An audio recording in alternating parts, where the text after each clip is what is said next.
Thank you for listening to Focus Integration's audio notes on 5 signs your manufacturing process needs automation. For more information on this topic and many others, visit our website at focusintegration.com. When we picture a manufacturing process breaking down, we usually imagine like something highly dramatic. Oh, totally. Like a massive drive belt snapping or something. Right. Alarms blaring, sparks flying across the floor. You picture this sudden, catastrophic explosion of the workflow that just halts production in its tracks. But if you actually spend time looking at industrial operations data, you realize the reality is, well, it's far more insidious. Yeah, exactly. Manufacturing processes, they rarely collapse overnight. Instead, they just sort of erode. So it's a slow, quiet bleed. You watch your overall equipment effectiveness, your OEE, just slowly drop. It doesn't happen with a bang, No, it happens with a slight delay at a single workstation.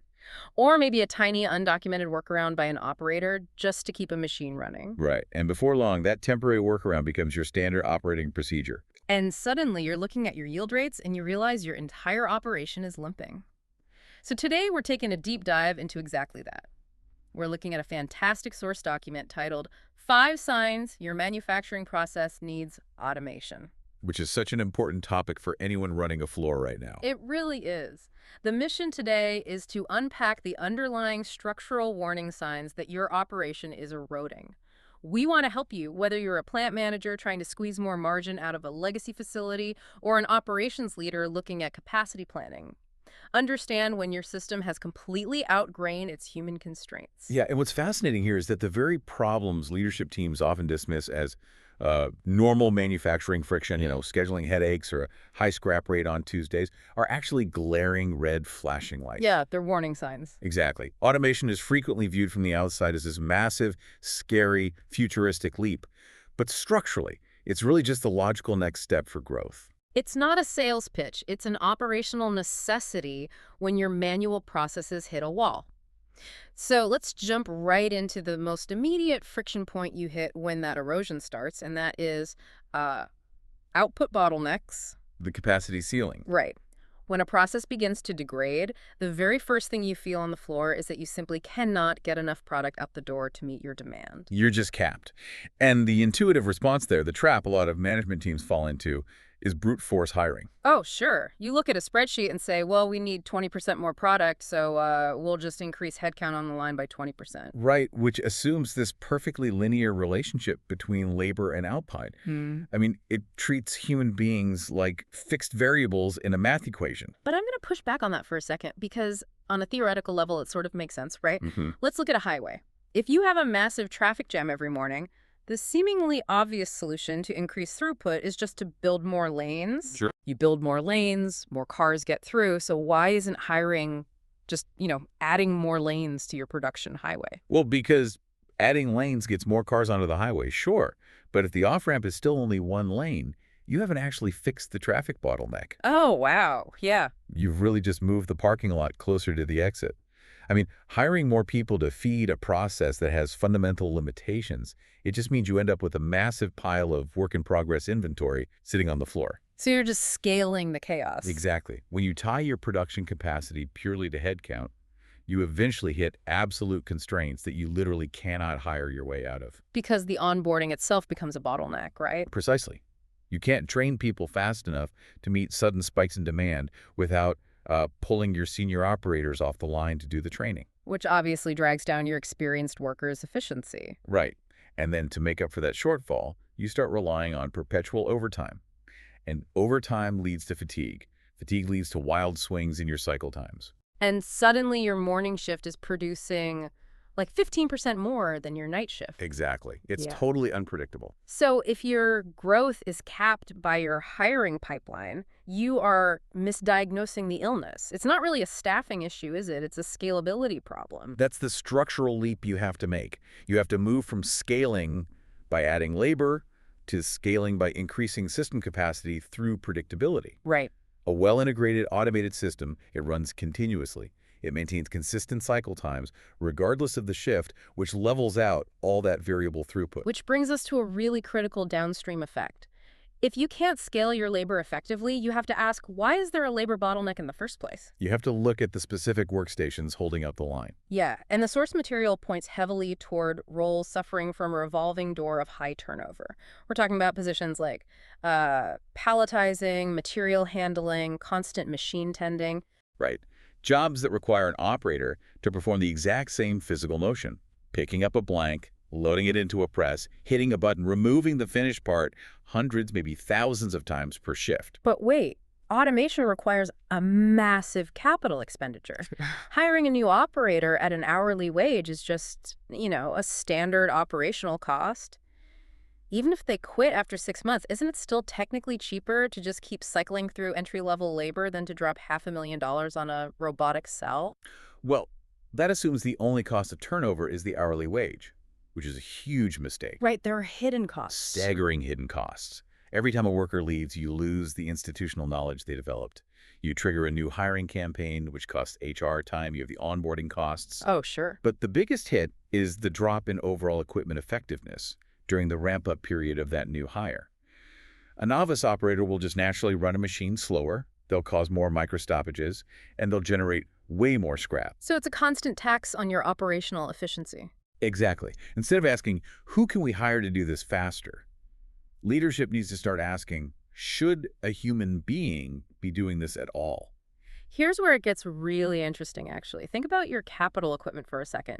You wouldn't buy a top-of-the-line 5-axis CNC mill and then only use it to drill a single straight hole in a piece of aluminum all day long. No, of course not. That would be an absurd waste of the machine's capabilities. Right. And human beings are the most adaptable, creative, problem-solving entities in any facility, using human cognitive power and physical health on the lowest level, most repetitive task. It's like using that 5-axis mill as a paperweight. That is a perfect analogy. Automation doesn't eliminate jobs, it eliminates the least sustainable ones. Yeah, you take those operators and redeploy them to roles that actually require critical thinking, quality oversight, complex problem solving. Which connects directly to the third major structural warning sign from our deep dive today. Creeping inconsistency and dropping yield rates. Ah, yes. The wobble. Right. Because when you combine that high turnover with inexperienced teams and exhausted workers doing highly repetitive motions, well, the quality of the product inevitably starts to suffer. Let's get into the mechanics of that, actually, because in manufacturing, repeatability is the entire ballgame. But manual processes inherently introduce microscopic variability. They absolutely do. And we aren't necessarily talking about glaring, catastrophic mistakes here. We're talking about fatigue compounding over time. So imagine an operator loading a component into a welding fixture. At 8 a.m., they align it perfectly against the stops in half a second. Fresh and focused. Exactly. But by 4:00 p.m., their grip strength is reduced, their focus is waning, and maybe the component is seated like 1/10 of a millimeter off. The welder still cycles. And individually, 1/10 of a millimeter might still be within an acceptable tolerance. It seems completely harmless. Right. But in high-volume production, that variability cascades. A machine-tending delay of just 2 seconds per cycle across 3 shifts, that actually costs you hundreds of units a week. Wow. Hundreds. Yes. And that slight misalignment you mentioned, over thousands of cycles, it adds up to a mountain of scrap, massive rework costs, and serious quality control bottlenecks. I want to challenge a common assumption here, though. A really frequent pushback against automation is the idea that, if you automate a bad process, you don't actually fix anything, you just get bad parts faster. I hear that all the time. So how does introducing a robot actually reveal a process flaw without just, creating a high-speed mountain of high-priced scrap? That is the crucial aha moment in process engineering. See, humans are naturally incredible at subconscious compensation. What do you mean by that? Let's say a cutting tool inside a machine is starting to wear down, making it slightly harder to insert the raw material. An experienced human operator will subconsciously start pushing a little harder, or maybe tweaking their wrist angle, just to force the part in and compensate for that failing tool. Oh, I see. They patch the problem in real time. Exactly. They mask the underlying issue. So the data looks totally fine, but the process is actually degrading under the surface. Right. But a machine won't do that. A robotic arm does exactly what it is programmed to do. It pushes with the exact same force, at the exact same angle, every single time. Ah, so when the tool wears down? The robot will simply fail to insert the part, Or the integrated machine vision system will immediately flag the tolerance failure. Suddenly, your yield drops and the line stops. And initially, you might blame the robot. You might. But what the automation actually did was expose the fact that your tool maintenance schedule was completely inadequate. By removing the human variability, the true flaws in your underlying system are finally exposed under a harsh spotlight. That is fascinating. And modern automation doesn't just blindly produce scrap either. You mentioned machine vision just now, and that's a huge part of this structural leap. We aren't just talking about blind, dumb robots anymore, are we? Not at all. We are talking about high-speed cameras and sensors that can calculate tolerances on the fly.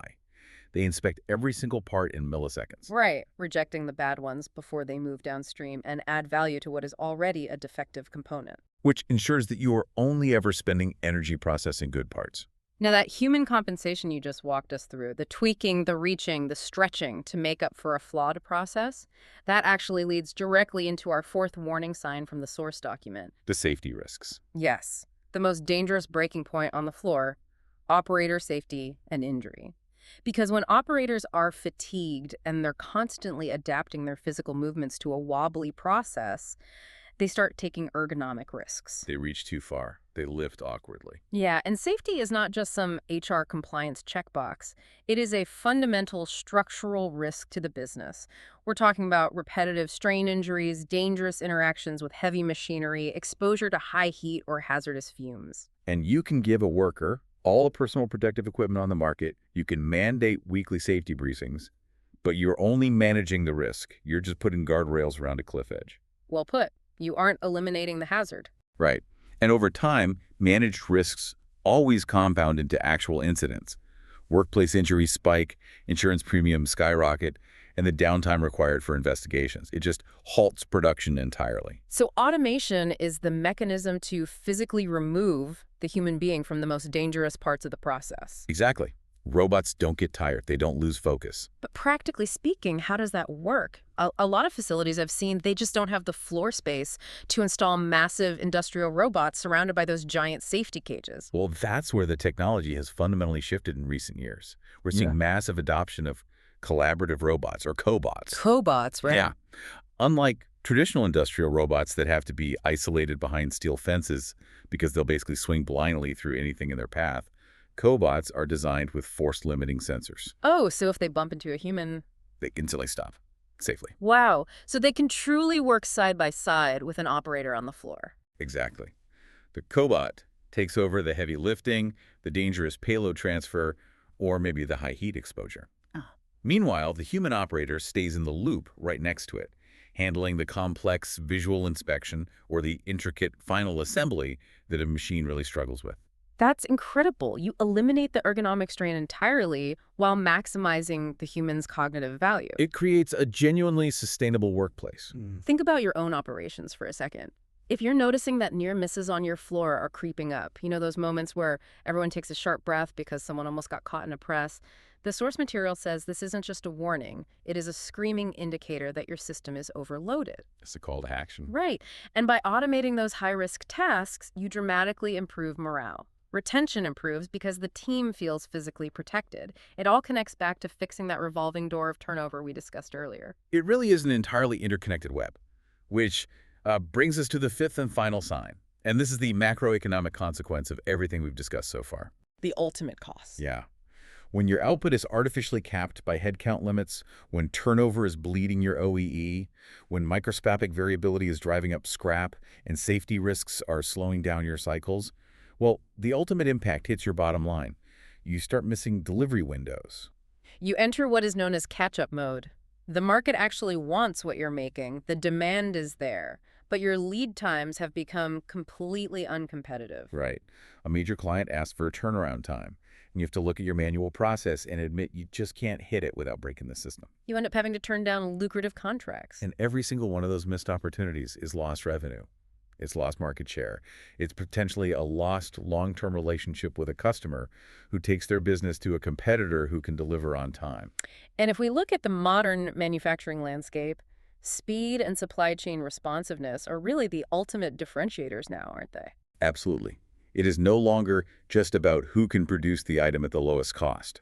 It is about who can absorb a sudden spike in demand and deliver it the fastest and most reliably. I see the theory there, for sure. But in practice, isn't automation, well, kind of rigid? What do you mean? Like if you hard code a robotic assembly line for one specific product and the customer suddenly demands a different variation, doesn't that automated line become a massive liability? You can't just tell a robot to do something completely different overnight. Well, 10 years ago, yes. Hard automation was incredibly rigid, but modern flexible automation solves exactly this problem. Really? How so? Vision-guided robots and programmable logic controllers can switch between product variations with simple software change or even just by scanning a barcode on the incoming part. Oh, wow. So it automatically knows to adjust its routine? Precisely. Automation compresses your changeover timelines. It allows a business to increase its responsiveness. So instead of your production floor constantly sweating and just reacting to demand, you can actually handle rush orders and stay ahead of it. That's a huge shift. If your sales team is out there closing deals, but they're constantly being reined in because production says, hey, we can't build it that fast, then automation is no longer just a capital upgrade. No, it is a survival strategy. A survival strategy. I like that. Let's pull the lens all the way back and look at the big picture here because we've covered a massive amount of operational ground today. We really have. And if we synthesize the core mechanics running through all 5 of these signs, labor bottlenecks caused by hiring constraints, sky-high turnover in highly repetitive roles, creeping inconsistency in quality, mounting safety risks, and lost business due to bloated lead times. Yeah, they aren't 5 separate operational diseases, are they? Not at all. They are 5 symptoms of one single diagnosis. Your process has reached its natural limit. The limit of human-driven scale. Exactly.